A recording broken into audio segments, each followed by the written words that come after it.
One is discovery and another is invention. What is the difference? Discovery is essentially you find something which was not known but existed. Like penicillin is a discovery. Penicillin existed but we found its application. Or a planet, a new planet, is a discovery. It existed but we found it. But television is an invention because it did not, nothing like that existed before. Now, basic discovery kind of research is primarily done by a scientist.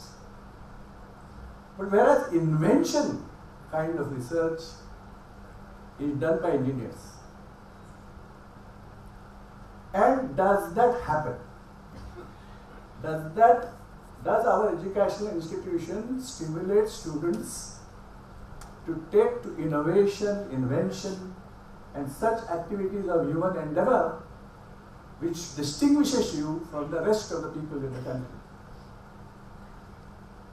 Engineers, you can see if you look at last 150 years of history, 200 years of history of human being, you will find engineers have completely changed life.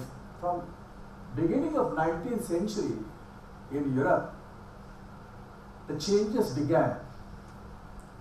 Water came on the tap, you got lights at home, you got vehicles to ride, by starting with bicycle, we got motor cars and trains and aeroplanes. Engineers were on a path of glory.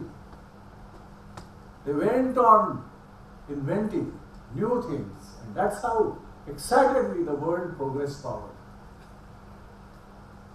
Is that happening today? Are we creating the kind of talent which is required? Does the country have that kind of environment to stimulate that kind of things to happen? And that is what concerns me the most. That this is not happening. And how can we help to happen? Just look at India in 1982 and look at China in 1982. And you will find that we were so far ahead of China. I went to China first time in 1982. 1982 China wanted me to supply oscilloscopes to them. Apple supplied 83, 84, 85, 86. And the quantity of oscilloscope that Chinese bought for my small company was a large number. 2,000 oscilloscopes a year. From that, within a short span of 30 years, 40 years now, what we did in India and what they did in China. We create engineers, but we have no employment opportunity for engineers. So what engineers do, what many of your graduates would do, they will migrate. They will migrate to other skills. They will do their management, they will become MBA or something and join the corporate world and forget about engineering. Not only your institution, in IIT Powai, the recent result shows that 85% of the IIT Mumbai graduates no more work in engineering. We invest such a lot of money in developing this talent, pick up the best. You know, really speaking, in IITs, whenever I have looked at IIT, I always felt that it is not the faculty that drives IIT to be what they are, but it is the students who drive. Because you pick up the brightest of the bright student. But to teach brightest of the bright student, where do you find the faculty? That's the problem. So, what I feel is, until and unless country has a vibrant manufacturing sector, manufacturing creates wealth. Trading doesn't create wealth. This is a state of traders. But trading doesn't create wealth. Trading only transfers money from one pocket to other. But in engineering, what happens? In engineering, you take a kilo of steel, make into an aerospace component, it becomes 10,000 rupees a kilo. And where do this difference go?